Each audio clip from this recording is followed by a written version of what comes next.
এজন্য আমি সরমনায় দরবারে গিয়েছি একবারে পীর সাহেবের সাথে দেখা করার জন্য। পার্সোনালি তাদের ভালোবাসি। আমি ধামতি আলিয়া দরবার থেকে কামিল পাশ করেছি। আমি জিকিরের মজলিসে বসি। তাবলিগের বিশ্ব ইস্তেমা আমি 7 থেকে 8 বার গেছি।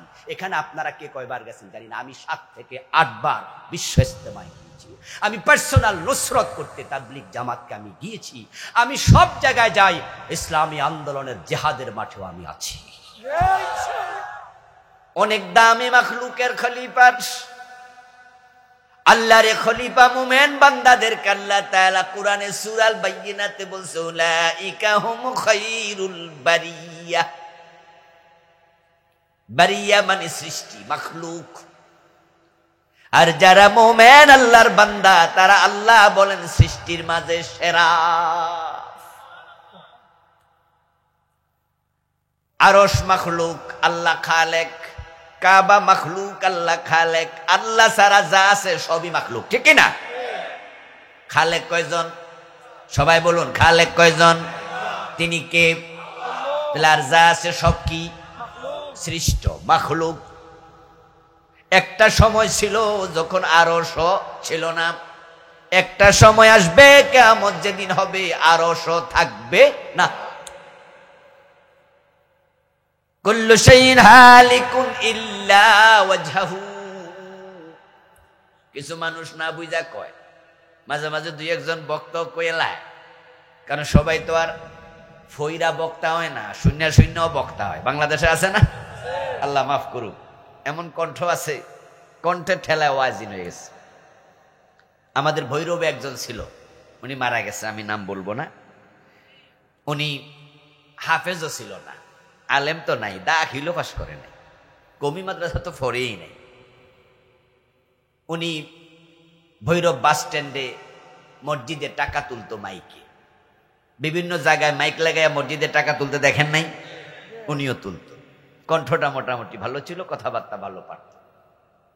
এলাকায় নাকি কোনো একদিন জুমার সময় মসজিদের ইমাম সাহেব আসে নাই, পাবলিক কয় যে তা আমনে ফরাইলাম, আপনার কণ্ঠ তো ঠিক আছে। ওই জুমার দিন এমন এক ওয়াজ মারছে, পাবলিক কয়ের সে বড় বক্তা আছে কেনা? এই যে বক্তা হয়ে গেল। এলেম সারা বক্তা আছে, আল্লাহ তাদের থেকে আমাদের হেফাজত করুক, বলেন আমিন।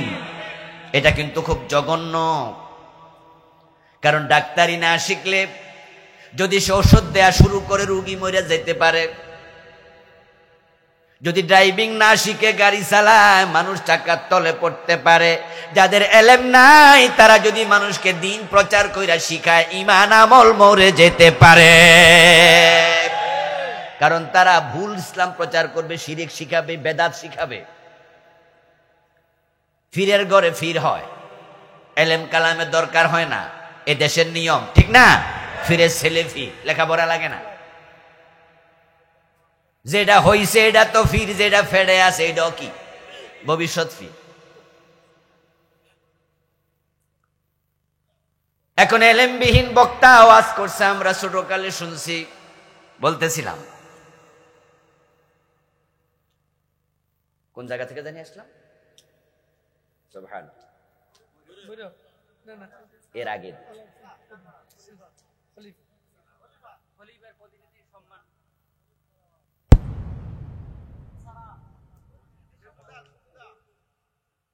সুবহানাল্লাহ। হ্যাঁ, আলোচনা সেখানে ছিল, কিন্তু আমি একটা চিন্তা মাথায় রেখে এখানে আসছিলাম, আর ওইটা চিন্তা থেকে হারিয়ে গেছে। এলেমবিহীন কথা সমাজে প্রচলিত আছে যে যেটা আপনারাও জানতেন, কিন্তু কোরআনে হাদিসে দলিল নাই, কিন্তু আপনারা জানেন। আমি এটা বলতে চাইছিলাম, স্মৃতি থেকে চলে গেছে।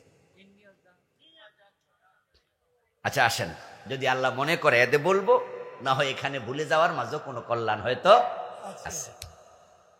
আসুন পেছনে যাই।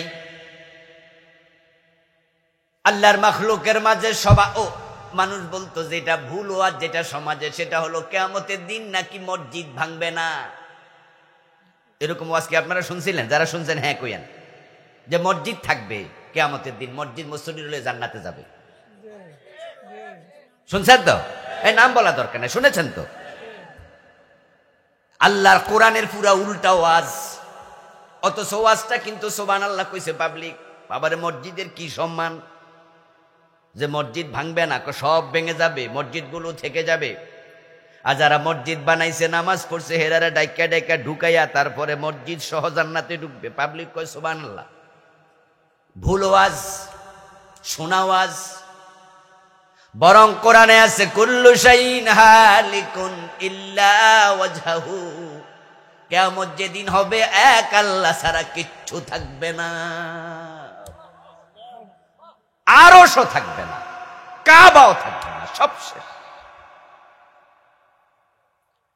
আরেকটা আয়াত আমার সাথে পড়ুন যারা পারেন। কুল্লু মান আলাইহা ফান ওয়া ইয়াবকা ওয়াজহু রাব্বিকা যুল জালালি ওয়াল ইকরাম। কোরআনে আসেনি? বাংলা অর্থ কি? কুল্লু মান আলাইহা ফান, জমিনে যা আছে সব শেষ। তো মসজিদ গুলা কই আছে? আল্লাহ কয় সব শেষ হইব, তো হুজুর কয় মসজিদ থাকবে। ওয়ায়াবকা ওয়াজহু রাব্বিক, শুধু তোমার রব থাকবে, তোমার রব সারা কিচ্ছু।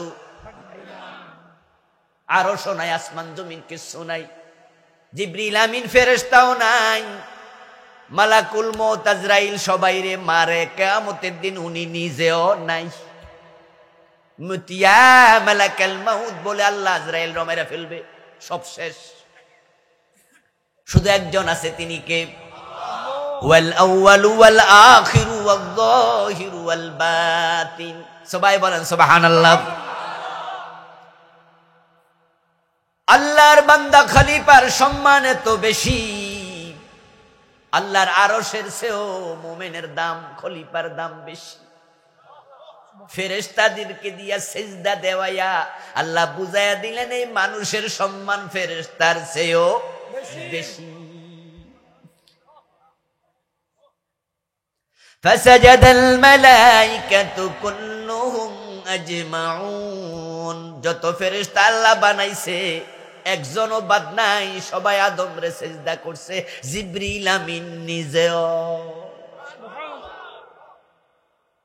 অনেক সম্মান, অনেক দাম। قال رسول الله صلى الله عليه وسلم لا تقوم الساعة ولا أحد يقول الله الله। এই আল্লাহ আল্লাহ বলার মতো মুমিন যতদিন বাকি থাকবে ততদিন কিয়ামত হবে না। মুমিনের সম্মানে আল্লাহ দুনিয়া ধরে রাখবে। যদি একজন মুমিনও থাকে আল্লাহ পৃথিবী রেখে দেবেন, কিন্তু যেদিন পৃথিবী থাকবে না সেদিন দুনিয়া কোনো মুমিন থাকবে না। যখন দেখবেন পুরা পৃথিবীতে আর মুমিন নাই, তখন আসমান আছে, জমিন আছে, হাওয়া আছে, বাতাস আছে, ফেরেশতা আছে, তখনও মসজিদগুলোর জমিন বেঁচে আছে, কাবার বিকিটা আছে, তখনও আরশ আছে, কুরসি আছে, শুধু কি নাই? আল্লাহ তখন বলবেন এই আরশেরও দরকার আর নাই, এক আছাড় দিয়ে আরশ ভাঙা ফেলবে। আরশ আছে, মুমিন নাই, তাই বলে আরশ দরকার নাই। আর মুমিন যতদিন থাকবে তামাম মাখলুকাত ততদিন থাকবে। তাহলে বোঝা যায় এই মুমিনের ওসিলায় সবাই টিকে আছে। মুমিনের এত দাম কেন, আমাদের এত সম্মান কেন? উত্তর শুধু একটা, আমরা আল্লাহর প্রতিনিধি। আচ্ছা, সৌদি আরবে, আমেরিকায়, বাংলাদেশের যে প্রতিনিধি আছে, আচ্ছা সরকার যদি উনার প্রতিনিধিত্ব, রাষ্ট্রদূতগিরি ক্যান্সেল করে দেয়, উনার এই দামটা থাকবো নি? এই যে আমরা এখানে আছি, যদি এই ভাইটারে এখনই বাংলাদেশ সরকার রাষ্ট্রদূত বানায় সৌদি আরব পাঠাইয়া দেয়, সৌদি সরকার উনাকে এখনই বিমান থেকে রিসিভ করবে, যাওয়ার আগে পুলিশ রেডি রাখবে উনাকে রিসিভ করার জন্য, স্যালুট দেবার জন্য, তারপর উনাকে আদর করে গাড়িতে তুলবে। আর যে বেডা হিয়ানা আসিল ক্যান্সেল হওয়ার পরে হেরে কইব আপনি সরেন, ঠিক না? তাহলে প্রতিনিধিদের তার দাম তার ততক্ষণ মালিকের সাথে, রাষ্ট্রের সাথে, রাষ্ট্রপতির সাথে সম্পর্ক থাকে যতক্ষণ। যখন চাকরি নট হইয়া যায় তখন তার দাম আর থাকে না। আল্লাহর প্রতিনিধি নাই, শুধু মানুষ হাত আছে, পা আছে, চোখ আছে, কান আছে, দেখতে মানুষের মতো, ইমানও নাই, আমলও নাই, তার দাম শুকর কুকুরের চেয়েও কমে যায়, তার দাম আর থাকে না। উলাইকা কাল আনআম বাল হুম আদাল। এখানে আমরা যারা আছি সবাই কিন্তু খলিফা না, মনে রাখবেন। খলিফা আল্লাহ বানাইছিল আমাকে, আপনাকে, সবাইকে, কিন্তু আপনি থাকতে পারেন নাই। আচ্ছা, বাংলাদেশ সরকার যারে বিদেশ পাঠাইছে প্রতিনিধি বানাইয়া, বেটা যদি হিয়ার আকাম কুকাম করে, রাষ্ট্রের সম্মান থাকবো নি? আকাম কুকাম যদি প্রমাণিত হয় তখন তার নেতাগিরি থাকবো নি? চাকরি থাকবো তো? সরকার সাথে সাথে রাষ্ট্রের সম্মান রক্ষা করার জন্য সাথে সাথে নোটিশ করব, তার চাকরি নট। এই মিয়া, তুমি দেশে ফিরে আসো, দেশে আসো, নতুন রাষ্ট্রদূত দেয়া হল, তুমি বাদ। চুরি করে, ডাকাতি করে, মদ খায়, গাঁজা খায়, পীরের পায়ে সেজদা দেয়, এমন লোক বাংলাদেশে আছে না নাই? হেও দাবি করে হেও নাকি খলিফা, মদ যে খায় হে খলিফা তাকে। হুয়াল্লাযী জাআলাকুম খলাইফা ফিল আরদ। কোরআনে আল্লাহ তাআলা বলছেন, আমি শুধু আদমকে খলিফা বানাই নাই, আদমের সন্তানদেরকে আমি একই মর্যাদা দিয়েছি। সুবহানাল্লাহ পড়েন। ও আদমের সন্তানেরা, তিনি আল্লাহ তোমাদেরকে খেলাফত দিছে, খালায়েফা, খলিফার বহুবচন, জাআলাকুম, তোমাদেরকে, আমাদেরকে বলতেছে আল্লাহ নিজে। আল্লাহ তোমাদেরকে খলিফা বানাইছে। এখন তোমরা খলিফার জায়গায় যদি থাকো, তোমাদের সম্মান এত বেশি। এই যে আজকে মাহফিলে আসছেন, মক্তবে যায়, মাদ্রাসা যায়, কোরআন শিখার জন্য যারা বের হয়, আল্লাহ ফেরেশতাদেরকে বলে আমার খলিফার পায়ের নিচে পাখা বিছায়া দে।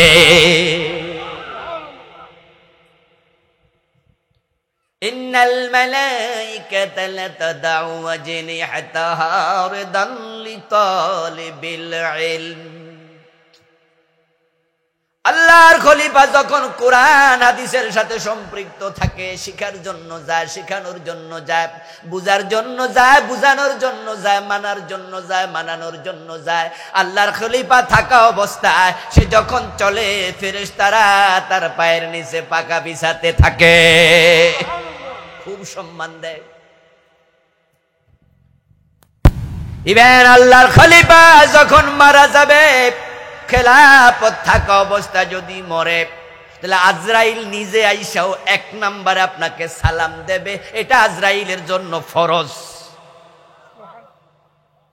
মুসা নবীরে দেয় নাই সালাম, এক থাপ্পড়ে চোখকানা করে ফেলছে। সহিহ বুখারীর riwayat, সহিহ মুসলিমের হাদিস।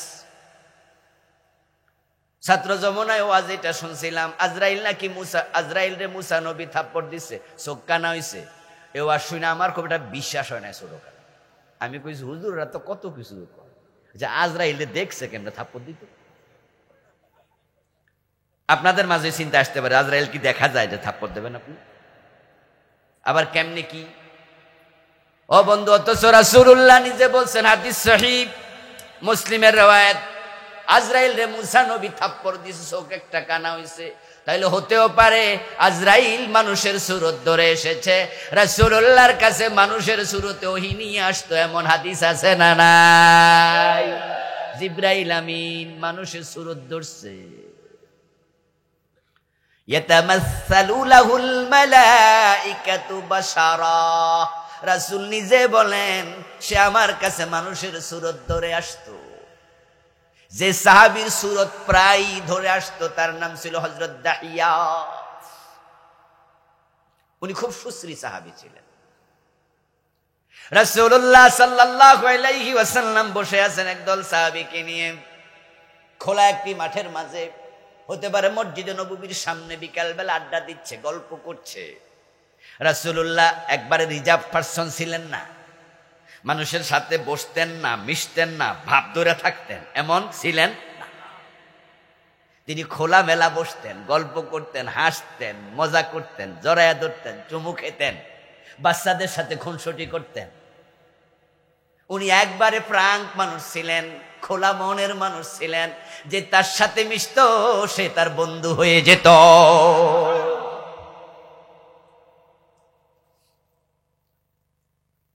আমরা তো অনেকে একটু চান্স পাইলে এমন ভাব ধরি, মাহফিলে আসে বক্তা, শ্রোতা দেখাই করতে পারে। ওরে বাবা, আমি এমন বক্তাও দেখছি যে কয় দরজা বন্ধ রাখো, কেউ যেন ঢুকিতেই। আলহামদুলিল্লাহ, আল্লাহ আমাকে হেফাজত করুক, বলে না আমি। আমি কোনো মাহফিলে কখনোই কথা বলি না। যেমন আজকেও ছবি তুলছে 1 ডজনের উপরে, শুধুমাত্র একটু রেস্ট নিছি, প্রথমে এসে বলছি পরে এসে তুলিও, আমি একটু রেস্ট নিয়ে আসি। বরং মাহফিল কমিটি যদি কোথাও নিষিদ্ধ করে, আমি শুনি কানে আওয়াজ আসছে, এই না হুজুরের, আমি বলি এই মিয়া দরজা খোলো, আসতে দাও, বসতে দাও, কথা বলতে দাও, সুযোগ দাও, আমাকে দেখুক, আমার সাথে মিশুক, তাহলে আলেমদের সোহবতে তার উপর প্রভাব পড়বে, ঠিক কিনা? আমরা ছোটকালে বড় হুজুরদের সাথে মোসাফা করার জন্য যাইতাম, লাইন ধরতাম। হুজুর মোসাফা করলে কি ভালো লাগতো, আরে হুজুর আমার মাথাতে একটু হাত বুলাইয়া দিচ্ছে। ঠিক আজকে যদি আমি এটা করি, তার কাছেও ভালো লাগবে, ঠিক না? রাসূলুল্লাহ সাহাবাদের সাথে খুব মিশতেন। একজন সাহাবী ছিল, নাম ছিল উমাইর। কি নাম? উমাইর, পিছিয়ে যেটুকু ছোট অবুজ। ওর একটা পোষা পাখি ছিল, নাম ছিল নোগাইর। আমরা পাখির নাম রাখি, বিড়ালের নাম রাখি, রাখি না? কেউ তো কুত্তার নামও রাখে, কয় মিন্টু, মিন্টু, জন্টু, কুত্তার নাম রাখে। এই কেউ যদি এখানে এই নামে থাকে, আমারে মাফ করে দিয়ে, আপনারা কইলে, কারণ মানুষের নামও আবার মিন্টু ফিন্টু আছে, আছে না? এগুলো ঠিক না, এই নাম রাখবেন না। নাম রাখবেন অর্থবহ, নাম শুনলে যেন বোঝা যায় সে আল্লাহর বান্দা, ঠিক না? ভালো মানুষ। ইসলামিক কালচার ফুটে ওঠা লাগবে নামের মাঝে। আমরা তো ইসলাম থেকে দিন দিন সরতেছি, আধুনিকতার নাম দিয়া এমন ভাবে সরতেছি যে আমাদের নাম পর্যন্ত, ইজ্জত, নিজের পরিচয় কিচ্ছু নাই। মুসলমানের সন্তানের নাম রাখে আগুন, বাতাস, হাওয়া, আসেনি? মাইয়ার নাম রাখছে বৃষ্টি, চিৎকার দিয়া কয় বর্ষা, বৃষ্টি, পাবলিক বৃষ্টি করতে, আকাশে যে রোদ, কহিডা না আরেকটা। আচ্ছা, নাম যদি আগুন রাখে, বড় হইলে জ্বালাইব না? নামের প্রভাব আছে। আল্লাহর হাবিবের সাহাবীর নাম উমাইর। ওই ছোট্ট সাহাবীর একটা পাখি ছিল, লালন পালন করতো, এটার নাম ছিল নোগাইর। হঠাৎ করে পাখিটা মরে গেছে। তো মরে যাওয়ার কারণে বাচ্চা পাখির জন্য মাঝে মাঝেই মনে হইলে মন খারাপ করে থাকে, কাঁদে। রাসূলুল্লাহ সাল্লাল্লাহু আলাইহি সাল্লাম দেখছেন যে উমাইর পাখির জন্য শোক পালন করতেছে। কি পাখি শোক আছে নাকি? শোক হবে মানুষ মরলে 3 দিন, আর স্ত্রী পালন করবে 4 মাস 10 দিন। 3 দিনের বেশি কোনো শোক নাই, মানুষের জন্য নাই।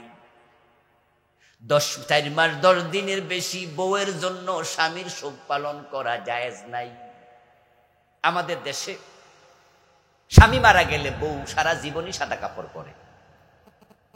আগে এটা খুব ছিল, আলহামদুলিল্লাহ এখন এই ওয়াজের কারণে, আলেমদের আলোচনার কারণে মানুষ বুঝেছে যে না, এটা জরুরি নয়। বউরা নাক ফুল পরবে না, স্বামী মরে গেছে, সাজবে না, লাল কাপড় পরবে না। হ্যাঁ, ইসলাম বলেছে তোমরা এতটুকু করো না, সাজুগুজু করবে না। বউ 4 মাস 10 দিন পর্যন্ত শোকের সময় শেষ। আর অন্য মানুষ 3 দিন 3 রাতের বেশি নয়, শোকের চেয়ে 3 দিনের বেশি পালন করা যাবে না। এটা হলো মানুষের জন্য শোক। গরু মরে গেছে, কানবেন নাকি বয়ে বয়ে? কোনো শোক নাই। কিন্তু মায়ের তার পাখি মরে গেছে, তাই সে কান্দে, শোক পালন করে ছোট মানুষ। রাসূলুল্লাহর সাথে দেখা, রাসূল সাল্লাল্লাহু আলাইহি সাল্লাম তাকে একটু খেপানোর জন্য মজা করতেছে। ইয়া উমাইর মা ফাআলান নুগাইর, উমাইর তোমার নুগাইরের খবর কি? হেতে আবার মনে পড়ে গেছে, পাখি আবার কান্দা শুরু করছে। রাসূল মজা করতেছে।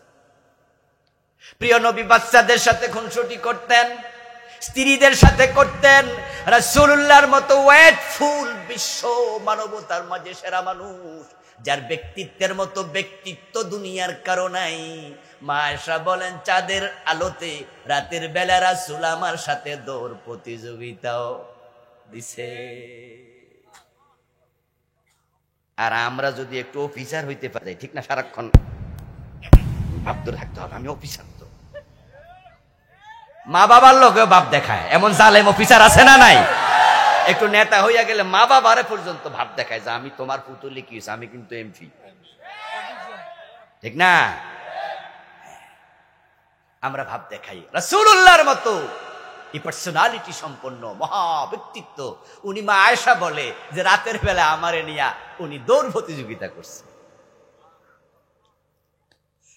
হাসবেন, খুশবেন, মিশবেন সবার সাথে। যাই হোক, বলছিলাম কি জানি বলছিলাম এর আগে,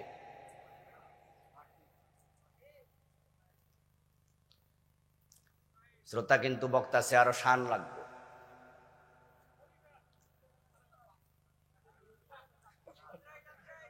হ্যাঁ,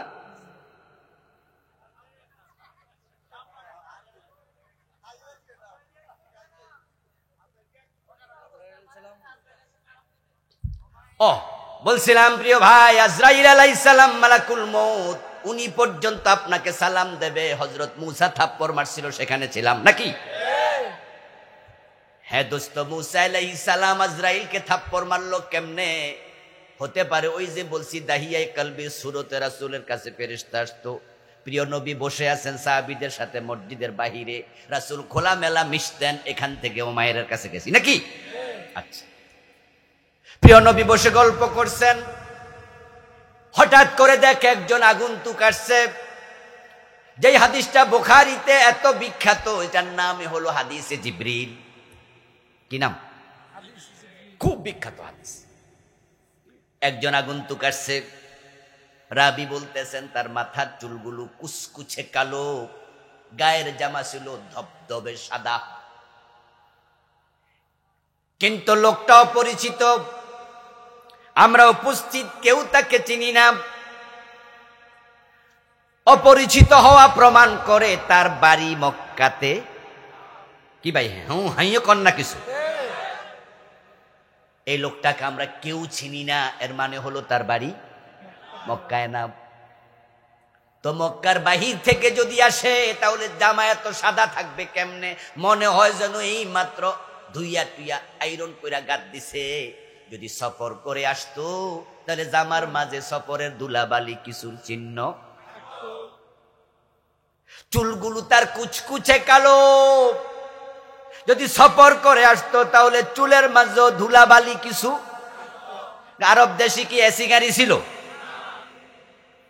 তাহলে বেড়া নিশ্চয় দূর থেকে আসলে ঘোড়ায় চড়ে, উঠে চড়ে, গাদায় চড়ে, পায়ে হেঁটে আসতে হবে। আর ধুলাবালির দেশ আরব দেশ, তাহলে গামার মাঝে চুলের মাঝে কিছু না কিছু চিহ্ন থাকবে। কিন্তু আমরা তাকায় দেখি যে কিরে, গায়ের মাঝে সামান্য ধুল নাই, কিন্তু কেউ চিনি না লোকটা আবার কেডা। কষে আসলো রাসূলুল্লাহ সাল্লাল্লাহু আলাইহি সাল্লামের একবারে পায়ের সাথে পা লাগাইয়া হাঁটুর সাথে হাঁটু নামাজের সুরতে বসলো, বসে হাঁটুর সাথে হাঁটু গাইরা রাসূলুল্লাহকে কিছু প্রশ্ন করলো। রাসূলুল্লাহ সাল্লাল্লাহু আলাইহি ওয়াসাল্লামের সামনে যখন এই লোকটা আসলো, প্রশ্ন হলো, আমি সে হাদিসটা আজকে শোনাবো না, তাহলে আবার ওয়াজ অন্যদিকে চলে যাবে। প্রশ্ন করছে ৬-৭টার কাছাকাছি, রাসূল প্রতিটার জবাব দিলেন। এবার জবাব দেয়া শেষ, লোকটা এবার চলে যাচ্ছে। আল্লাহর হাবিব সাল্লাল্লাহু আলাইহি সাল্লাম তার প্রস্থানের পরে এবার সাহাবীদেরকে জিজ্ঞাসা করতেছে, তোমরা তাকে চিনো নাকি? তারা বললেন না।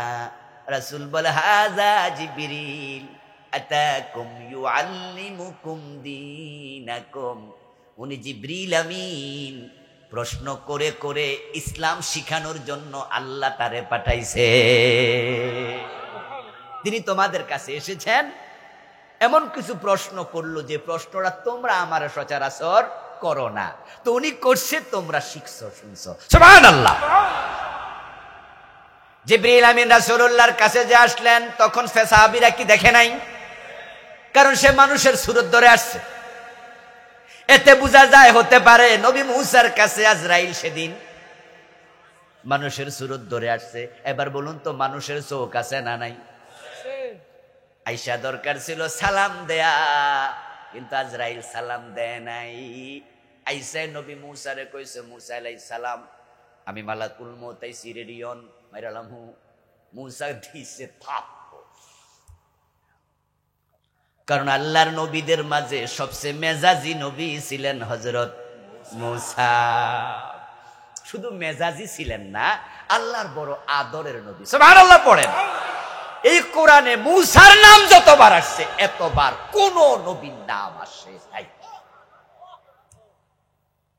কোরআনে সর্বাধিক সর্বাধিক সর্বাধিক আলোচিত নবী মূসা আলাইহিস সালাম। আল্লাহর বড় আদরের নবী ছিল, ননাইয়া নবী ছিল। এজন্যই তো যখন তুর পাহাড়ে আল্লাহ কথা বলছে, মূসাকে বলে কালিমুল্লাহ। কি বলা হয়? আল্লাহর সাথে এইভাবে একজন নবীও কথা বলেন। আপনি অবাক হবেন শুনে, নবী মুহাম্মদ সাল্লাল্লাহু আলাইহি ওয়াসাল্লাম শ্রেষ্ঠ নবী, কিন্তু আল্লাহর সাথে মূসা নবীর মতো কথা উনিও ডিরেক্ট বলেন নাই। ইব্রাহিমও না, কোন নবী না। ওয়া কাল্লামাল্লাহু মূসা তাকলিমা, একজন নবী যার সাথে আল্লাহ প্রায়শই কথা বলতেন। এবং কথা তো বলতেন বলতেন, লম্বা কথা হতো। আল্লাহ বলতো, উনিও বলতো, আল্লাহ বলতো, উনিও বলতো। খুব ননাইয়া নবী। আল্লাহ তাআলা উনাকে দিলেন তাওরাত। উনার মেজাজের কথা বলছি, এরপর আমরা মূল জায়গায় যাব। বিরক্ত হচ্ছেন না তো? তাওরাতটা ছিল কাছের ফলকে লেখা, কোরআন এসেছে কলবে। আর তাওরাত এসেছিল ডিরেক্ট লিখা অবস্থায়। তুর পাহাড়ে আমিও গিয়েছিলাম আলহামদুলিল্লাহ। মিশরের কায়রো থেকে প্রায় 700 কিলোমিটার দূরে, অনেক দূরে সাইনা। এরপরে ইসরায়েল, বাহারে আহমার পার হয়ে যাওয়া লাগে। সুয়েজ খাল নাম শুনছেন না? সুয়েজ খালের নিচ দিয়া আমাদের গাড়ি গিয়েছে। ওই রাস্তাটাই বানাইছে সাগরের তলদেশে। যাই হোক, দূরে সাইনা, সে পাহাড় অনেক উঁচু, অনেক দূর। হযরত মূসা আলাইহিস সালামের কাছের পলকে লিখা তুর পাহাড় থেকে তাওরাত কাঁধে করে আসলেন। কাঁধে নিয়ে আইসা দেখে উনার উম্মতেরা একটা গরুর বাচ্চা বানাইয়া স্বর্ণ দিয়া এটা সিজদা করতেছে। উনি 40 দিন ছিলেন না, এর মাঝে তারা মুশরিক হয়ে গেছে। উনার বড় ভাইয়ের নাম ছিল হারুন আলাইহিস সালাম। কি নাম? মূসা আল্লাহর এত আদরের ছিল, যখন আল্লাহ মূসা আলাইহিস সালামরে নবুয়ত দিছে, নবুয়ত দিয়া যখন বলছে ইযহাবিলা ফিরাউনের কাছে যাও, তখন নবী মূসা কয়, আল্লাহ আমি একা যাবো না, আমার লগে আমার ভাই হারুন রেও নবুয়ত দাও। আচ্ছা, নবুয়ত কি খুঁজে পাওয়া যায়?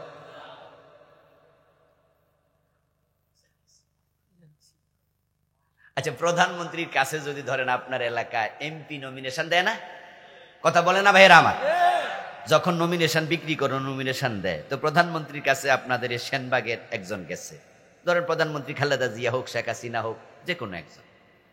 তো যাওয়ার পরে উনাকে বললো, ঠিক আছে যা, তোমার নমিনেশন দিলাম। আচ্ছা, লগেলো যদি কয় যে তাইলে ফাঁসের আসন থেকে আমার বাইরে দেন, দমক খাওয়ার সম্ভাবনা আছে না নাই? কথা কিন্তু বুঝে, সহজ কথা। কি কইলি মিয়াই, এই তুই নিজেরটা নিয়ে আরেক ভেটারটা চাস। এমপির নমিনেশন যত দামি, নবুয়ত কি এরকম দামি না কোটি গুণ বেশি? আচ্ছা, নবুয়ত কি ছাইয়া পাওয়া যায়? কিন্তু মূসা আল্লাহর এত মায়ার নবী, ননাইয়া নবী, উনি যেই মাত্র বললেন যে আল্লাহ আমার ভাই হারুন রেও আমার অংশীদার বানান, ঠিক এই কাজে আমার ভাইরে আপনি দায়িত্ব দেন, আল্লাহ সাথে সাথে নবী বানাই দিচ্ছে। সুবহানাল্লাহ। আসতে হলো কেন? হিংসা লাগে নাকি? জোরে বলেন সুবহানাল্লাহ। উনি ইহুদিদের নবী, আমরা তাকেও ভালোবাসি, ঠিক কি না? তাকে বিশ্বাস করি, আমরা হিংসা করি না। আমরা সব নবীকে ভালোবাসি। যদি ইহুদিরা আমাদের নবী মুহাম্মদকে ভালোবাসে, তারা হিংসু। হযরত হারুন আলাইহিস সালাম ছিলেন নবী মূসার বড় ভাই, একই মায়ের পেটের সন্তান, কিন্তু বয়সে বড়। আল্লাহ হারুন আলাইহিস সালামকেও নবী বানায়া দিলেন, দিয়া বললেন, ঠিক আছে যাও, এখন দোনো ভাই সেখানে, কিন্তু আল্লাহ তাওরাত নাজিল করবেন, তাই বললেন মূসা তুমি তুর পাহাড়ে আসো, 30 দিন থাকা লাগবে। হারুন আলাইহিস সালামকে উনি দায়িত্ব দিলেন যে হারুন আমি চলে যাচ্ছি, আল্লাহ আমারে ডাকছে, এখন তুমি উম্মতের দেখাশোনা করবে। বড় ভাই তুমি দেখো, ও আমার ভাই তুমি দায়িত্ব পালন করো, তুমি নবী। 30 দিন পরে 31 দিন 32 দিন যখন এভাবে দিন যায়, তখন সেখানে একটা লোক ছিল বড় হারামি, তার নাম ছিল সামিরি। কি নাম? সামিরি। সে ছিল স্বর্ণকার, সে নবী মূসার উম্মতের একজন ছিল। সে তখন বলল, নবী মূসা মনে আর ফিরবে না, 30 দিনের জন্য গেছে। 31 দিন হয়ে গেল, 32 দিন হয়ে গেল।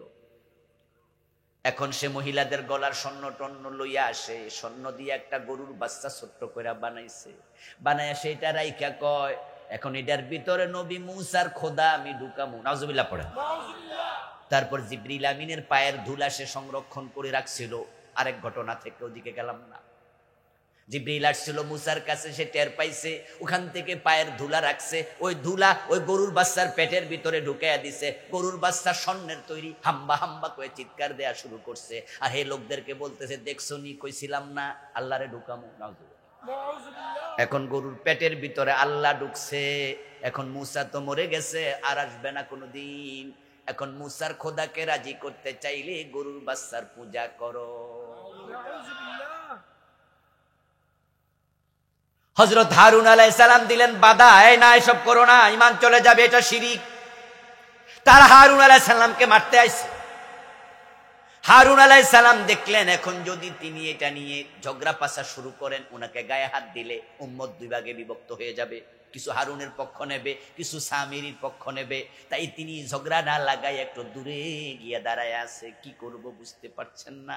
এর মাঝে মূসা নবী কাদের মাঝে তখ্তিগুলা নিয়ে আসছেন। এসে দেখে লোকজন গোল হইয়া গরু বাচ্চারে সেজদা করতেছে। কোরআনে আল্লাহ বলেন, ওয়ালকাল আলওয়া, আমার মূসা মেজাজি নবী রাগের সোটে গায়ে কাঁধের মাঝে যে তখ্তিগুলো ছিল, কাছের ফলক, এগুলো নিজে ফালাইয়া দিছে। আচ্ছা, রাগ করে যদি কোরআন শরীফ ফালাইয়া দেয়, ঈমান থাকবো নি? গুনাহ হইব নি? কিন্তু মূসা নবী মেজাজে সোঁড়ে কিতাব ফালাই দিছে। আল্লাহ কয়, মাফ মাফ, আমার আদরের নবী মাফ। সুবহানাল্লাহ পড়েন। এই মোবাইলটা অনেক দামি জিনিস, এক একজনের এক এক দাম, 20,000, 30,000, 50,000, ঠিক না? আচ্ছা, আইফোনের দাম তো আর একটু বেশি।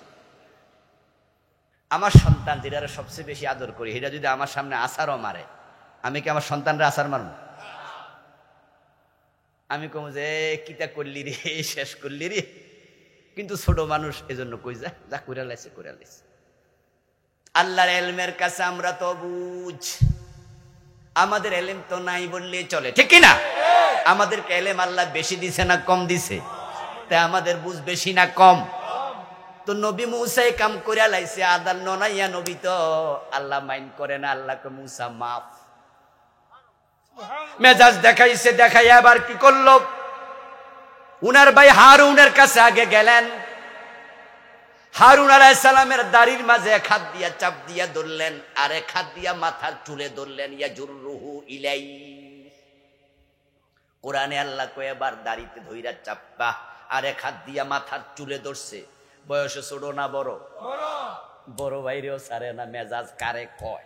তো আজরাইলে থার পাবো না, বুঝেন না ঘটনা? আমি হেডাই বুঝাইতেছি। হযরত হারুন আলাইহিস সালাম চুলে ধইরা দাড়িতে ধইরা টানতেছে আর বলতেছে, হে মিয়া, তোমারে না দায়িত্ব দিয়া গেলাম, তুমি থাকতে লোকগুলা মুশরিক হইলো কেমনে? ইন্নাকুম যালামতুম আনফুসাকুম বিত্তিখাজিকুমুল ইজলা। কোরআনের মাঝে আল্লাহ তাআলা ওহী নাযিল করছে, গরুর বাচ্চাকে ইবাদত করলো, পূজা করলো, তাই তাদের ঈমান চলে গেল, তারা জালেম হয়ে গেল। ফাতুবু ইলা বারিইকুম, এখন তাওবা করা লাগবে। ওই মূসা মেজাজি কোন বর্ণনা পাওয়া যায়, সেটার অথেন্টিসিটি আমার কাছে নাই। তবে শুনেছি কোন বর্ণনা এমন আছে যে উনি যখন রেগে যেতেন, ওনার মাথার চুল খাড়াইয়া যাইতো, টুপি ছিদ্র হয়ে বাইরে যেত। কয় মেজাজ কারে কয়? তো আজকে আজরাইল আইয়া সালাম কালাম না দিয়া কয় আমি আইছি। মূসা কয় তুই কেডা? আদব কায়দা নাই, সাথে সাথে মারছে সর। কোরআনে আছে আপনি আল্লাহর খলিফা, আপনার সম্মান ফেরেশতাদের চেয়েও বেশি যদি আপনি খলিফা থাকতে পারেন। কারণ খলিফার সম্পর্ক ডাইরেক্ট কার সাথে? আল্লাহর সাথে। আল্লাযীনা তাতাওয়াফাহুমুল মালাইকাতু তাইয়্যিবিনা ইয়াকুলুনা সালামুন আলাইকুম উদখুলুল জান্নাতা বিমা কুনতুম তা'মালুন। খলিফার দায়িত্ব পালন অবস্থায় যারা মারা যাবে, কথাটা কান খুলে বুঝবেন, শুনবেন, সবাই রে না, যারা খলিফার দায়িত্ব পালন করতে করতে মরবে, আল্লাহ কোরআন মাজিদে বলেন ফেরেশতারা তার জান কবজ করতে যখন যাবে, 1 নাম্বার কাজ হলো তাকে দল বেঁধে সালাম দেবে।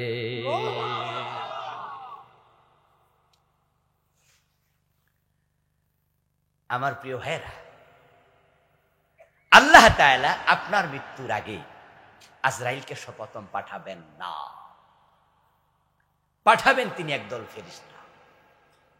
ইন্নাল আবদাল মুমিনা ইযা কানা ফি ইনকিতাইন মিনাদ দুনিয়া ওয়া ইকবালিন ইলাল আখিরাহ নাযালা ইলাইহি মালাইকাতুম মিনাস সামা বিদুল উজু কান্না উজুহাহুমুশ শামসু মাআহুম আকফানুম মিন আকফানিল জান্নাহ ওয়া হানুতুম মিন হানুতিল জান্নাহ হাত্তা ইয়াজলিসু মিনহু মাদ্দাল বাসার ওয়া ইউসাল্লিমুনা আলাইহি। সুবহানাল্লাহ পড়েন। খলিফার সম্মান রাসূলুল্লাহ বলছে, আপনি যখন দুনিয়া থেকে চলে যাবেন আর খেলাফতের উপর আপনি আছেন, বিদেশি রাষ্ট্রদূত বাংলাদেশ সরকারের পক্ষ থেকে সৌদি আরবে আছে, আমেরিকা আছে, উনার চাকরি আছে, উনি সব ঠিক আছে, বাড়িতে বেড়াইতে আসতেছে। উনি যখন বেড়াইতে বাংলাদেশে আসবে তখনও কিন্তু বিদেশি পুলিশ উনাকে এয়ারপোর্ট পর্যন্ত দেবে, বিমানে তুলবে, ইজ্জত দেবে, সম্মান দেবে। তারপর উনার লাগেজ গুলো উনাকে ধরতে দেবে না। Sir sir sir sir sir আমারে দেন, স্যার আমারে দেন, টাইন্না মাইন্না আইনা, তারপর লাগেজ বুকিং দেবে, সম্মান চলবে। খলিফা অবস্থায় মরে দেখো, ফেরেশতা তোমাকে সম্মান দিয়ে মৃত্যু দেবে।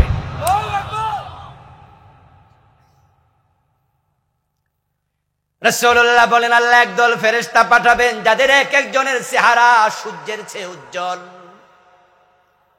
দলে দলে তারা আসবে, এসে তারা দল বেঁধে লাইন ধরে খারাপে বসবে, আর সবার মুখে শুধু একটা কথা, আসসালামু আলাইকুম, আসসালামু আলাইকুম। সব ফেরেশতা শুধু সালাম দেবে। তারা সালাম দিয়ে বুঝাবে আপনি ভিআইপি, আপনি ভিআইপি। আচ্ছা, মৃত্যুর কথা শুনলে নরমালি আমাদের কি ভয় লাগে না? যারা চুপ করে আছে তাদের লাগে না মনে হয়, কথা বলেন না? মৃত্যুর কথা শুনলে ভয় লাগে কি না? আচ্ছা, আজরাইল আলাইহিস সালাম যদি আমাদের কইতো যে কালকে আইতাছি, গলার পানি শুকাই যেত না? মানুষের অভ্যাস যে আমরা মৃত্যুকে ভয় পাই, আজরাইলকে ভয় পাই। এই জন্য আল্লাহ বলে আমার খলিফাকে ভয় দেখানো যাবে না। সুবহানাল্লাহ পড়েন। তাই আগে সালাম দিয়া বুঝাইবা ভয়ের কোনো কারণ নাই। জান্নাতের রেশমি কাপড় পাঠাবে, জান্নাতের আতর পাঠাবে। ওই ফেরেশতারা এসে আপনার নাকের আগায় জান্নাতি আতর ছিটাইয়া দেবে। মৌ মৌ গন্ধে আপনার অন্তর ভরে উঠবে। এমন সুগন্ধি, এমন সুগন্ধি আপনি জীবনে পান নাই। এক এক ফেরেশতার চেহারা সূর্যের আলোর চেয়ে আরো উজ্জ্বল। আপনি ভাববেন কিরে আমি কেডারে, আমি কেডারে। হয়তো আপনি সিমটে দিয়ে দেখবেন স্বপ্ন দেখতেছি নাকি, এরকম আমি রিক্সাওয়ালা, আমি ঠেলাওয়ালা, আমি দিনমজুর, আমি কুলি, আমি কৃষক, আমি চামার, আমি গরিব মানুষ, আমার তো কেউ সালাম দিত না, কিন্তু আজকে এরা শুধু সালাম দেয়। সুবহানাল্লাহ। আপনি আল্লাহর খলিফা, আপনার দাম অনেক। কি খুশি খুশি লাগে না? কিন্তু সুম্মা রাদাদনাহু আসফালা সাফিলিন ওয়ালাকাদ কাররামনা বনি আদম। আমি আদমরে যেমন সম্মানিত করেছি, তার সন্তানদেরকে খলিফা বানাইয়া সম্মানিত করেছি, ফেরেশতা দিয়া সালাম দেয়াইছি, সৃষ্টির মাঝে সবার উপরে রাখছি। কিন্তু কিছু আছে আদমের সন্তান যাদের চরিত্র কর্ম ভালো না, তাদেরকে আমি আবার সবার নিচে ফেলে দিয়েছি।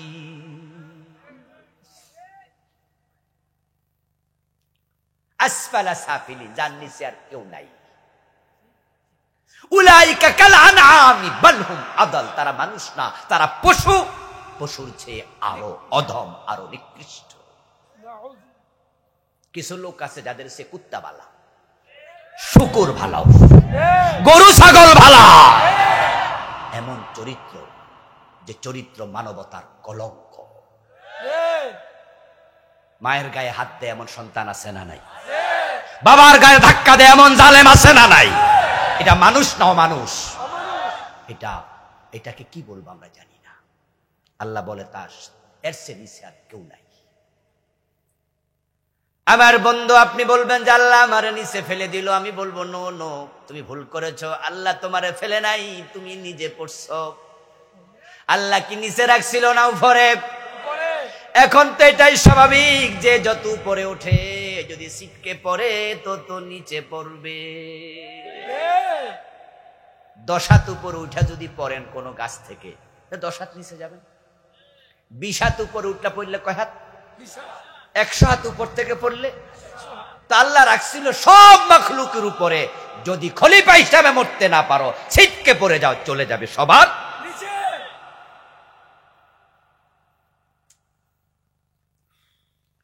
এখন কারা ছিটকে পড়লো? যারা খেলাফতের দায়িত্ব পালন করে নাই। আমার প্রিয় ভাই, আল্লাহ আপনাকে এত সম্মান যেহেতু দিলেন, আপনি ভুলে যাবেন না। ফেরেশতারা মানা করছিল, ও আল্লাহ এমন মানুষ বানায়েন না, এমন খলিফা দরকার নাই যারা হানাহানি মারামারি করবে। আমরা তো আপনার তাসবিহ পড়ার জন্য আছি। বুঝতে পারছি আল্লাহ আপনি তাসবিহ পড়ার জন্য, জিকির করার জন্য খলিফা বানাচ্ছেন বুঝি। আমরা তো আছি। আল্লাহ জবাব দেন, না না, ইন্নী আ'লামু মা লা তা'লামুন। খলিফা তাসবিহ পড়ার জন্য বানাই না। কেন বানাই আমি আল্লাহ জানি, তোমরা জানো না। খলিফা বানাইলেন কেন একমাত্র কে জানেন? আল্লাহ। এবার আল্লাহ কোরআনের মাধ্যমে, ওহীর মাধ্যমে আমাদের জানাইছে যে এই কাজ করার জন্য খলিফা বানাইছে। আমাদের দেশের লোকেরা মনে করে নামাজ পড়ার জন্য বানাইছে, রোজা রাখার জন্য বানাইছে। অথচ নামাজ পড়ে মানুষ ছাড়া এমন মাখলুকও আছে। কুল্লুন ক্বাদ আলিমা সালাতাহু ওয়া তাসবিহাহু। সূরা নূরের মাঝে আল্লাহ বলছে সকল মাখলুক কেমনে নামাজ পড়া লাগে তারা জানে। আলাম তারা আন্নাল্লাহা ইয়াসজুদু লাহু মান ফিস সামাওয়াতি ওয়া মান ফিল আরদ। ও নবী মুহাম্মদ, আকাশ এবং জমিনে যত মাখলুক আছে সবাই আল্লাহরে সিজদা করতেছে। আন-নাজমু ওয়াশ-শাজারু ইয়াসজুদান। গাছগাছালি, চন্দ্র তারকা আল্লাহরে সিজদা দেয়। তুমি নামাজ পড়ো তাই বলে যদি খলিফা হও, তাহলে গাছও তো নামাজ পড়ে সিজদা দেয়, তারাও তো খলিফা হওয়ার কথা। সকালবেলা 1000 বার জিকির, সন্ধ্যাবেলা 1000 বার জিকির। আপনি মনে মনে ভাবেন আমার জান্নাত নেই কেডা, আমি আল্লাহর খলিফা। অথচ বলুন তো আল্লাহর জিকির করার মাখলুক আরো আছে না নাই? ইউসাব্বিহু লাহু মান ফিস সামাওয়াতি ওয়া মান ফিল আরদ। আকাশ জমিনের সবাই আল্লাহর তাসবিহ পড়তেছে। ওয়া ইম মিন শাইইন ইল্লা ইউসাব্বিহু বিহামদিহি ওয়ালাকিন লা তাফকাহুনা তাসবিহাহুম। আল্লাহ বলে আকাশ এবং জমিনে একটা মাখলুক বাদ নাই যে আমার তাসবিহ পড়ে না। হাতের ঘড়ি, পায়ের জুতা, মাথার টুপি, পকেটের মানি ব্যাগ, আপনার নিচের বিছানা, উপরের সামিয়ানা, সব মাখলুক নিজের বাসায় জিকির করে, তাসবিহ পড়ে। সবার তাসবিহ বুঝার ক্ষমতা আমাদের নাই। এই জিকির করার কারণে কি এগুলো আল্লাহর খলিফা? খলিফার দায়িত্বটা কি? এটাই বাংলাদেশের লোকরা বুঝলো না। অধিকাংশ মানুষ না বুঝার কারণেই আল্লাহর খেলাফত জমিনে নাই, শয়তানের খেলাফত চলছে। আল্লাহর খলিফারা দায়িত্ব ছেড়ে দিয়েছে। আল্লাহ বলছেন ইন্নী জাইলুন ফিল আরদি খলিফা, আমি জমিনে খলিফা পাঠাইছি। অথচ জমিনটা আমরা দুষ্টদের হাতে ছেড়ে দিয়েছি। আমরা নিজদেরকে যারা আল্লাহর খলিফা দাবি করি তারা 1 নাম্বার হলো আলেম ওলামারা। আমরা আলেমরা বলি, আপনাদের শিখাই, আপনাদেরকে জানাচ্ছি যে আমরা আল্লাহর খলিফা। যে আলেমরা নিজদেরকে আল্লাহর খলিফা বলে, লক্ষ্য করে দেখেন সে আলেমরা সংসদে নাই, সে আলেমরা মন্ত্রণালয়ে নাই, সে আলেমরা গণভবনে নাই, সে আলেমরা বঙ্গভবনে নাই, সে আলেমরা হাইকোর্টে নাই, আলেমরা সুপ্রিম কোর্টে নাই। আল্লাহর খলিফারা খানকায় আর মসজিদে ঢুকেছে, আর পুরাটা জমিন শয়তানের হাতে চলে গেছে।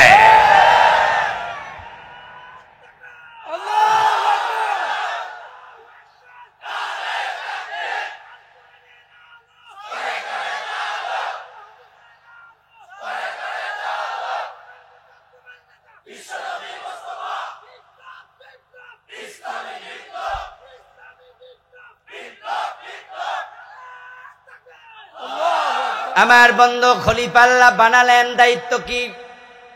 এবার দায়িত্ব আল্লাহ কোরআনে বলছেন, পড়ুন আমার সাথে যারা পারেন, হাফেজ যারা আছেন তারা একটু ঠোঁট মিলাবেন। সিবগাতাল্লাহি ওয়া মান আহসানু মিনাল্লাহি সিবগা ওয়া নাহনু লাহু আবিদুন। সবাই বলেন সুবহানাল্লাহ। খলিফাদেরকে আল্লাহ তাআলা দায়িত্ব দিলেন, তোমরা জমিনটা আমি আল্লাহর রঙে রাঙ্গাইয়া দেও। ওয়া মান আহসানু মিনাল্লাহি সিবগা, আল্লাহর চেয়ে সেরা কোন রং আর নাই। তাখাল্লাকু বিআখলাকিল্লাহ, হাদিস। আল্লাহ বলে সিবগাতাল্লাহ, আমি আল্লাহর রঙে রঙিন হয়ে যাও, জমিনকে রাঙাইয়া দাও। আল্লাহর রঙে মসজিদ রঙেছে, এই জন্য মসজিদে আল্লাহ ছাড়া কারো আইন চলে না। আল্লাহর রঙে যদি সংসদকে রাঙানো যায়, দেশেও আল্লাহ ছাড়া কারো আইন চলবে না। মসজিদে আমরা কত মিনিট থাকি? 20 মিনিট, 25 মিনিট, আধা ঘন্টা, ঠিক না? সারা দিন মিলে 2 থেকে 2.5 ঘন্টা 5 ওয়াক্ত নামাজে। আমরা যে ফজরের সময় 20 মিনিট থাকি, জোহরের সময় 20 মিনিট 25 মিনিট থাকি, যখন আমরা ঢুকি সবাই কোন পা? কথা বলতে হবে, কোন পা? বের হয়ে কোন পা? দেখেন আমরা সবাই মিলে এক জায়গায় চলে আসছি। রাসূল যেভাবে বলেছেন, তিনি যেভাবে করেছেন সেভাবে। আমার বন্ধু, আমরা ডান পা দিয়ে ঢুকলাম, বাম পা দিয়ে মসজিদ থেকে বের হলাম, আল্লাহু আকবার বলে সবাই মিলে নামাজ শুরু করলাম, সালাম ফিরিয়ে নামাজ শেষ করলাম। ইমাম যদি ভুল করে, ইমামরও লোকমা দিয়া সোজা করে দেয়, ঠিক না? আল্লাহ এবং রাসূলের কথার বাইরে মসজিদের 20 মিনিট আমরা চলি না, বরং ইমাম যদি ভুল করে সবাই মিলে আমরা ইমামরে সংশোধন করি। যদি আমরা সংবিধানকে কোরআন বানায়া সংসদে এমপি হইয়া ঢুকতাম, প্রধানমন্ত্রী স্পিকার উল্টা চললে তাকেও লোকমা দিয়ে সোজা করে দিতাম।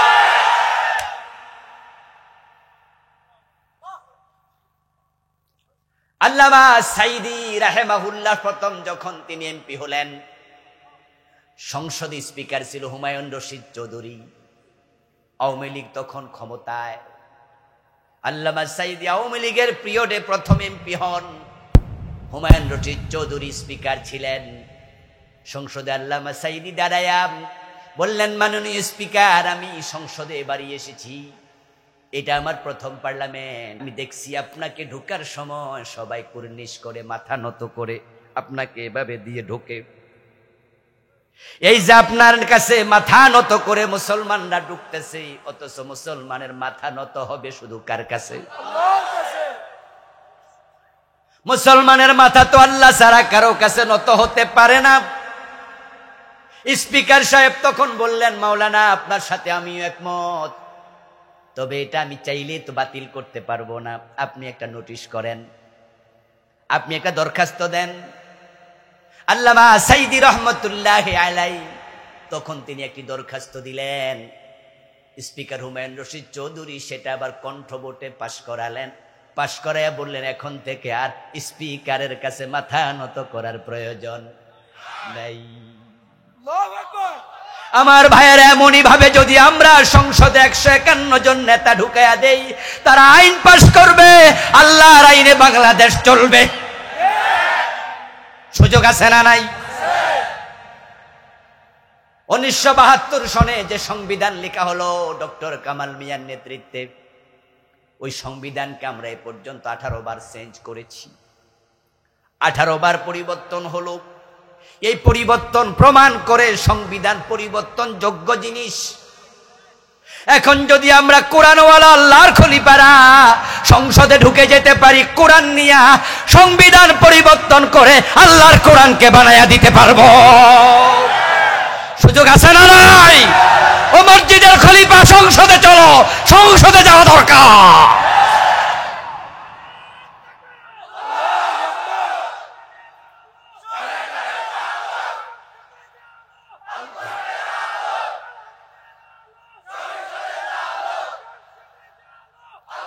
আমার রাসূল সাল্লাল্লাহু আলাইহি ওয়াসাল্লাম যখন দেখলেন মক্কায় আল্লাহর খেলাফত কায়েমের কোনো সিস্টেম নাই, কোনো সুযোগ নাই, কারণ মক্কার সংসদ আবু জেহেলের দখলে। আমার রাসূল আল্লাহর খেলাফত কায়েমের জন্য ওই মক্কার সংসদ দারুন নাদওয়াতে কোরআন নিয়ে ঢুকবেন, তারা সুযোগ দেয় না, বরং তারা সংসদে আইন পাশ করেছে দুটি। এক নাম্বার লা তাসমাউ লিহাদাল কুরআন, দ্বিতীয় হলো ওয়ালগাউ ফীহি লাআল্লাকুম তাগলিবুন। ওয়াকালাল্লাযীনা কাফারু, কাফেররা বলেছে, আইন পাশ করেছে, লা তাসমাউ লিহাদাল কুরআন, ও কাফেররা, ও মক্কার লোকেরা, মুহাম্মাদের তেলাওয়াতকৃত কোরআন শোনা যাবে না। উল্টা আইন বানাইছে। গত 15 বছরে কোরআনের কত মাহফিল তারা বাধা দিছে, তাদের চরিত্রের সাথে আবু জেহেলের মিল আছে না? না, কত জায়গায় বাধা দিছে। কোরআনের আলেমদেরকে তারা জায়গায় জায়গায় বেজ্জতি করছে, ঠিক না? মাহফিল চলাকালে মাইক কেড়ে নিয়ে গেছে, এমন মাহফিল আছে না নাই? পুলিশ পাঠিয়ে বক্তাকে অ্যারেস্ট করে নিয়ে গেছে। বক্তা বলছে আমি একটু দোয়া করে দিই, কোন দোয়া করা যাবে, দোয়া করা যাবে না। ওয়ালগাউ ফী, তাদের দ্বিতীয় সিদ্ধান্ত হলো মুহাম্মদ সাল্লাল্লাহু আলাইহি ওয়াসাল্লাম যেখানে কোরআন পড়বে, কোরআন বলবে, সেখানে গন্ডগোল লাগাইতে হবে। কিভাবে আবু জেহেলের সাথে মিলতো, ঠিক না? আল্লাহর হাবিব যখন খেলাফত কায়েমের পরিবেশ মক্কায় পেলেন না, তখন তিনি আবার হিজরত করে আল্লাহর ইশারায় মদিনা রওনা দিলেন। মদিনা যাওয়ার পথে আল্লাহর কাছে দোয়া করছেন, ওয়াজআললি মিন লাদুনকা সুলতানান নাসীরা, ও আমার আল্লাহ, তোমার খেলাফত প্রতিষ্ঠার জন্য আমাকে রাষ্ট্র ক্ষমতা দিয়ে সাহায্য করো। আল্লাহ রাসূলুল্লাহকে রাষ্ট্র ক্ষমতা দিলেন। আমার প্রিয় ভাইরা, আল্লাহর খেলাফত কি? এবার বলুন তো, আমাদের দেশে বিভিন্ন পীরের খলিফা আছে না নাই? ওগুলা দিলে বুঝবেন আল্লাহর খেলাফতটা কি। যারা মাইজবান্ডারের খলিফা, তাদের বাড়িতে ঢোল আছে না নাই? সরমনার খলিফার বাড়ি থেকে ঢোল আছে? আপনি দেখবেন যে সরসিনার খলিফা যিনি, তিনি গায়ে যে জামাটা পরে, ওই জামাটা তার পীরের মতো। সরমনার যিনি খলিফা, উনি মাথায় যে টুপিটা পরে, টুপির ডিজাইনটা তার পীর সাহেবের মতো। আবার মাইজবান্ডারের খলিফা, সে যখন জিকির করে, তাদের মাইজবান্ডারের জিকিরের মাঝে লাফানি ফালানি আছে না নাই? কারণ তাদের ফিরও লাফায়, তাই তাদের খলিফাও লাফা। পীর হয় যেমন, তার খলিফা হয় তেমন, নেতা হয় যেমন, তার কর্মী হয় তেমন। আমার আল্লাহর চরিত্র যেমন, ঠিক আল্লাহর খলিফারাও সমান চরিত্রবান হবে। আল্লাহ জুলুম করে না, আল্লাহর খলিফারাও জালেম হতে পারে না। আল্লাহ অন্যায় বিচার করে না, আল্লাহর খলিফারাও সমাজে অন্যায় বিচার করবে না। ইন্নী জাইলুন ফিল আরদি খলিফাতাম মিন্নী ইয়াহকুমু বাইনান নাস বিল আদল। তাফসীর ইবনে কাসির প্রণেতা আয়াতের ব্যাখ্যা করেছেন, আল্লাহ ফেরেশতাদেরকে বলো, ফেরেশতারা, আমি আমার খলিফা বানাতে চাই। খলিফাতাম মিন্নী, আদামু আউয়ালু খলিফাতিল্লাহ ফিল আরদি। তাফসীরে খাজেন প্রণেতা বলেন, আদম হলেন জমিনে আল্লাহর প্রথম খলিফা। দায়িত্ব দিয়েছেন কি? দায়িত্ব হলো ইয়াহকুমু বাইনান নাস বিল আদল। যখন তারা জমিনে ফয়সালা করবে, বিচার করবে, দেশ চালাবে, সমাজ চালাবে, তারা ন্যায় নিশ্চয়তার সাথে চালাবে। আমি দায়িত্ব আমার খলিফাদেরকে দিয়েছি। ইয়া দাউদ ইন্না জাআলনাকা খলিফাতান ফিল আরদ। ও দাউদ, আমি জমিনে তোমাকে খলিফা বানালাম। আনহিকুম বাইনান নাস বিল হক। তোমার দায়িত্ব হলো যখন তুমি সমাজ চালাইবা, হুকুম করবা, ফয়সালা করবা। হযরত দাউদ কি প্রজা ছিলেন না রাজা? সুলাইমান আলাইহিস সালাম প্রজা না রাজা? হযরত দাউদের ছেলে ছিল নবী সুলাইমান, বাবাও রাজা, ছেলেও রাজা।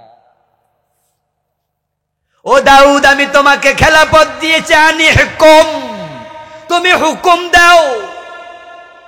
আল্লাহর খলিফারা টিউন হয়ে হুকুম দেবে, ডিসি হইয়া হুকুম দেবে, এমপি হইয়া হুকুম দেবে, মন্ত্রী হইয়া হুকুম দেবে, প্রেসিডেন্ট হইয়া হুকুম দেবে, তাদের হুকুমটা আল্লাহর কোরআনের আলোকেই হবে। এটা হলো খলিফার দায়িত্ব। এবার রাসূলুল্লাহ সাল্লাল্লাহু আলাইহি ওয়াসাল্লামে খেলাফতের জন্য মদিনায় গেলেন। আল্লাহ উনাকে রাষ্ট্র ক্ষমতা দিল। এবার আপনাদের কাছে আমি প্রশ্ন করব, আমার রাসূল যখন 10 বছর মদিনা চালাইছেন, মন মতো না কোরআন মতো? রাসূলুল্লাহর পর আবু বকর হলো খলিফা, ঠিক না? তারপরে ওমর, ওসমান, আলী, হযরত ওমর তো অর্ধ পৃথিবী শাসন করেছে 10 বছর। কবি নজরুল চমৎকার বলেছেন, অর্ধ পৃথিবী করেছো শাসন, ধুলার তখ্তে বসে, খেজুর পাতার প্রাসাদ তোমার বারে বারে গেছে খসে। হযরত ওমর যখন অর্ধ দুনিয়া 10 বছর চালালেন, ইতালির রোম ছিল হযরত ওমরের অধীনে। রোম সাম্রাজ্য ওমরের সময় বিজয়ী হয়েছে। আজকের ইতালি কোথায়? সৌদি আরব কোথায়? ইতালি ওমরের সময় ছিল ইসলামী রাষ্ট্র। সুবহানাল্লাহ পড়েন। ইরান পারস্য সাম্রাজ্য ছিল, ওমরের সময় বিজয়ী হয়েছে। অর্ধ পৃথিবী। বাংলাদেশের সীমান্তের সীমানা হলো 56,000 বর্গ মাইল। হযরত ওমর রাদিয়াল্লাহু তাআলা আনহুর ইসলামী রাষ্ট্রের সীমানা ছিল 50 লক্ষ বর্গ মাইল। বাংলাদেশের মতো প্রায় 100 বাংলাদেশের সমান, প্রায় 100। সামান্য বুঝ যাদের আছে তারা বলুন, যারা বেশি তারা তো বলবেন, যারা সামান্য বোঝেন তারাও বলুন, ওমর 10 বছর মন মতো চালাইছে না কোরআন মতো? সবাই বলেন কি মতো? সে কোরআন বাংলাদেশে আছে না নাই? 54 বছরের বাংলাদেশ কোরআন দিয়ে কয়দিন চলেছে? তো তোমরা খলিফা হইলা কেমনে? তোমরা খলিফা দাবি করো কেমনে? খলিফা যদি আমরা দাবি করতে চাই, আল্লাহর কোরআনের সাথে আসা দরকার আছে না নাই? দরকার আছে না নাই? কোরআন কায়েম হওয়ার আগ পর্যন্ত থামা যাবে না। আজকের আমাদের ওয়াজের কারণে কালকে কি কোরআন সমাজে এসে যাবে? এত সহজ? কবে আসবে আমরা জানি না, কিন্তু আজরাইল যদি আসে কালকে, আমি আল্লাহর সামনে গিয়ে বলতে পারবো, আল্লাহ আমি তোমার খেলাফতের পক্ষে ছিলাম। অগাস্ট বিপ্লবের পরে সুযোগ এসেছে, নতুন স্বপ্ন আমরা এখন দেখছি। একটি প্রতিষ্ঠিত সরকারকে আমাদের ছেলেরা বাংলাদেশ থেকে পালাতে বাধ্য করেছে। কোন অস্ত্রের প্রয়োজন হয় নাই, শুধু সাহস লেগেছে। আমরা আগে ভাবতাম, পার্সোনালি আমি অনেক সময় ভাবতাম, বলতাম যে মনে মনে নিজেকে বলতাম যে ইসলামী বিপ্লব বাংলাদেশে কিভাবে হবে, আদৌ কি হবে? কারণ হচ্ছে বিপ্লবের জন্য দরকার হবে অস্ত্র, দরকার হবে প্রশিক্ষণ, জিহাদ লাগবে। রাস্তায় যদি না নামি আমরা হবে কিভাবে? অস্ত্র ট্রেনিংটা কে দেবে? আর বাংলাদেশের চারপাশে ইন্ডিয়া, তারা তো আমাদের দেশে একটা সুই দিয়েও সাহায্য করবে না। আফগানিস্তান অস্ত্র পেয়েছে, অস্ত্র পায় নাই?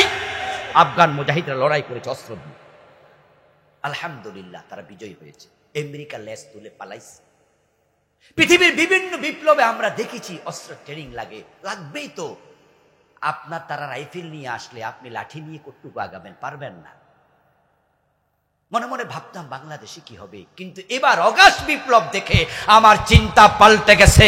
অস্ত্রের প্রয়োজন হয় না, সাহস থাকলে আবু সাইদের মতো বুক পেতে দিয়ে যদি বুলেট বুকে নেওয়া যায়। তারা 2000-এ বিপ্লব করেছে, কোরআনের জন্য প্রয়োজন আমরা 2 লক্ষ শহীদ হয়ে যাব।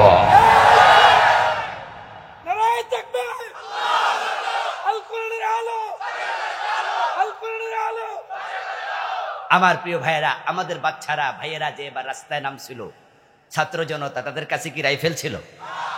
স্টেন গান ছিল? খালি হাতে নেমেছে, খালি হাতে নেমেছে। আল্লাহর সাহায্য এসে গেছে। প্রধানমন্ত্রীর অন্তরে আল্লাহ এমন ভয় ঢুকাইয়া গেছে, খাইয়া না খাইয়া পালাই চলে গেছে। রান্না কিন্তু করা ছিল, খাওয়ার টাইম পায়নি।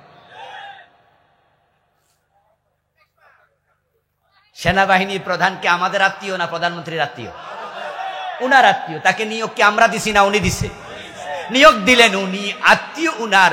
ওই বেটা তো উনাকে প্রোটেকশন দেওয়ার কথা। ওই বেটা যাইয়া কয় যে ম্যাডাম 45 মিনিটের।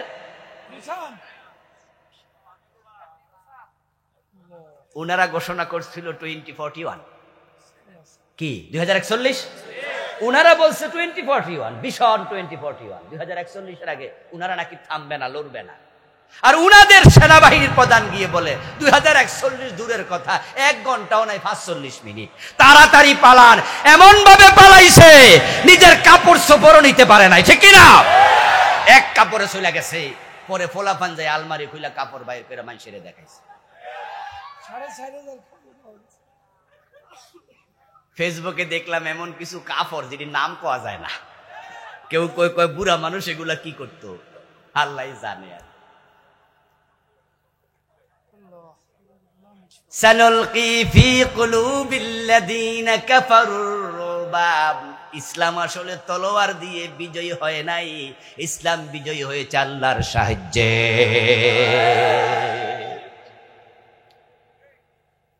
প্রিয় ভাইয়েরা, তাবুকের যুদ্ধের নাম শুনেছেন? ইসলামের সবচেয়ে বড় যুদ্ধ, যেখানে সাহাবীর সংখ্যা ছিল প্রায় 40,000 মুজাহিদ। এর আগে সবচেয়ে বেশি যুদ্ধে সাহাবী অংশগ্রহণ করেছে মক্কা বিজয়ে 10,000। তারপরে মক্কার পরে হুনাইনের যুদ্ধে ছিল 12-13,000-এর মতো। কিন্তু তাবুকে ছিল মুজাহিদ 30 থেকে 40,000-এর কথা ইতিহাসে পাওয়া যায়। কাফের ছিল 3 লক্ষ। কিন্তু কাফেররা যখন শুনলো 30 থেকে 40,000 মুজাহিদ এসেছে, তারা যুদ্ধের মাঠে আসে নাই। বিনা যুদ্ধে তাবুক বিজয় হয়ে গেছে। কাম মিন ফিয়াতিন কালিলাতিন গালাবাত ফিয়াতান কাসীরাতাম বিইযনিল্লাহ। অস্ত্র লাগবে না, ঈমান শানিত করো। আল্লাহ কোরআনে বলে কত ছোট ছোট দল আল্লাহর সাহায্যে বড় দলের উপর বিজয়ী হয়ে গেছে। আচ্ছা, এবার আসুন আলোচনার আমি শেষ দিকে, উঠবেন না প্লিজ। আমি বলছিলাম আল্লাহর খলিফা আমরা আলেম ওলামারা, আমরা কিন্তু মসজিদে ঢুকেছি। মসজিদ এখনো আলেমদের দখলে আছে না নাই? গত 15 বছরই কি আওয়ামী লীগের নেতারা খতিব হয়ে গেছে? না না, বলছে না হুজুর, এটা আমনেরা। টয়লেটের ফিয়নগিরিও নিয়ে নিছে, টয়লেটের ম্যানেজারও হয়ে গেছে, কিন্তু খতিবগিরি নেয় নাই, ঠিক কিনা? এই বিভিন্ন জায়গায় কি সরকারি টয়লেট আছে না?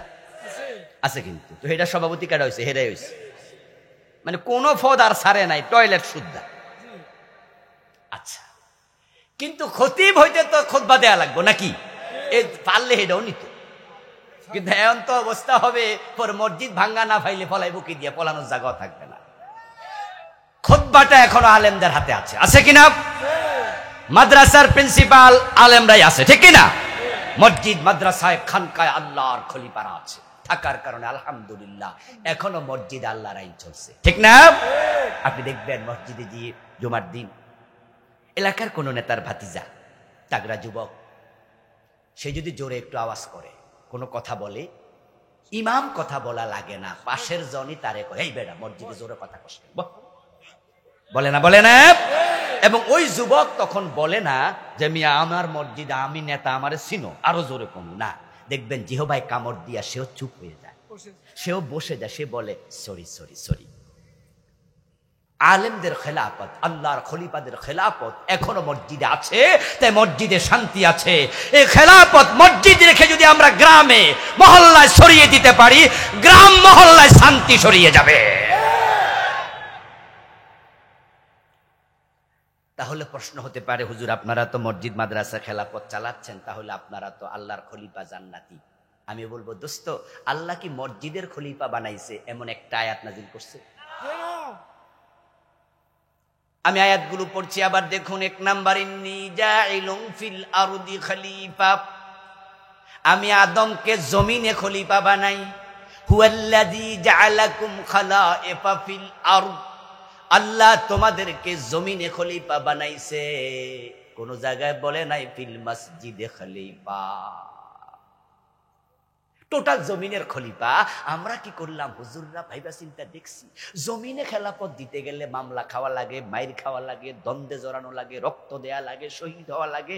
এই জন্য আমরা কইছি জমিনটা আপনারা নেন, আমরা মসজিদটা নিলাম।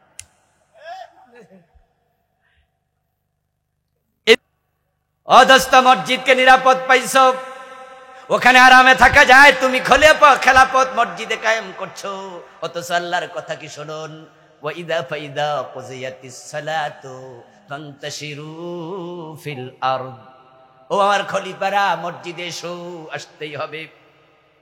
যখন হাইয়া আলাস সালাহ বলা হবে মসজিদে আসো, যখন নামাজ শেষ হয়ে যাবে ফান্তাশিরু ফিল আরদি, যেই জমিনে খেলাপথ দিয়ে তোমাদের পাঠাইছি সে জমিনে ছড়ায়া পড়ো। মসজিদের খলিফা আদালতে বিচারকের আসনে বসবে, মসজিদের খলিফা সংসদে গিয়ে এমপির আসনে বসবে, মসজিদের খলিফা মন্ত্রণালয়ে মন্ত্রী হয়ে বসবে, মসজিদের খলিফা টিউনো হবে, ডিসি হবে, নেতা হবে। মসজিদের শান্তি আইন সারা দেশে ছড়ায়া পড়বে, জমিন হয়ে যাবে আল্লাহর। কাতিলুহুম হাত্তা লা তাকুনা ফিতনা ওয়া ইয়াকুনা আদ-দীনু কুল্লুহু লিল্লাহ। এখন খলিফারা যে সব খেলাপথ লইয়া মসজিদ মাদ্রাসায় ঢুকলেন, খানকায় ঢুকলেন, জমিন যে শয়তান কেড়ে নিল, এজন্য কি আল্লাহর কাছে জবাব দেয়া লাগবে না? আল্লাহ আপনার খেলাপথ ক্যান্সেল করে দেবেন।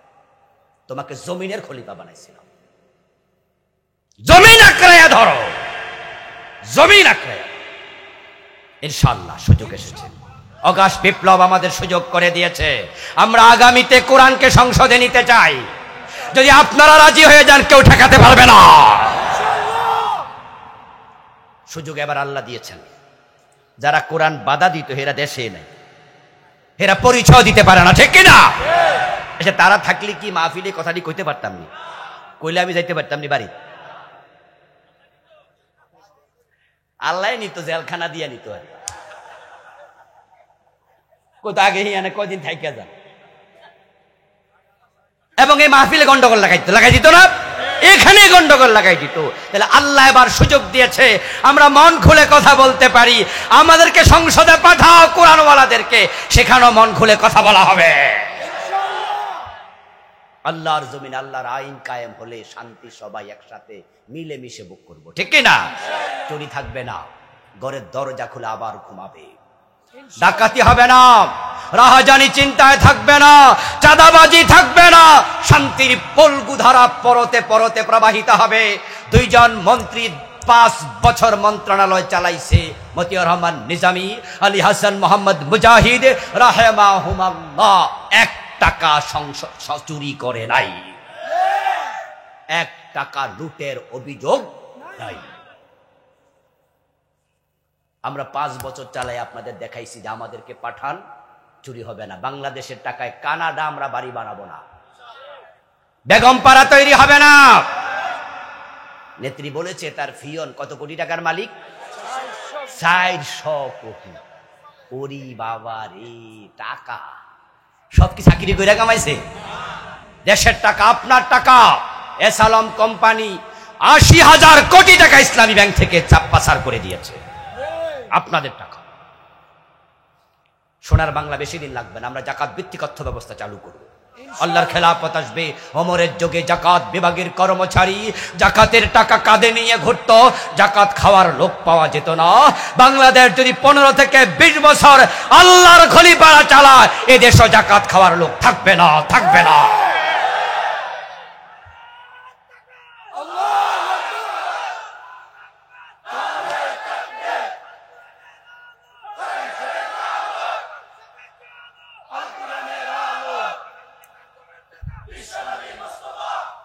হাযা মা ইনদি ওয়াল ইলমু ইনদাল্লাহ আলাইহি তাওয়াক্কালতু ওয়া ইলাইহি উনীব। যা বললাম, যা বলা হলো আসর থেকে পর্যন্ত সত্য কথা, হক কথাগুলো আল্লাহ আমল করার তৌফিক দাও, বলেন আমিন। প্রিয় ভাইয়েরা, আমরা সংক্ষেপে দোয়া করে যেতে চাই। আমার লেখা 8টি বই আছে। আমি শিরিক নিয়ে লিখেছি একটা বই, এখানে 29টা শিরিক আছে। বসুন না একটু, এখনই দোয়া হচ্ছে। বেদাত নিয়ে লিখেছি, বাংলাদেশে চলমান আমি 38টা বেদাত লিখেছি। কুফর নিয়ে আলাদা বই লিখেছি, বাংলাদেশে চলমান 56টি কুফর লিখেছি। নামাজ নিয়ে লিখেছি, পরিবার নিয়ে লিখেছি, রাসূলুল্লাহ জীবনী নিয়ে লিখেছি, মেরাজের মাস মেরাজ নিয়ে একটা লিখেছি।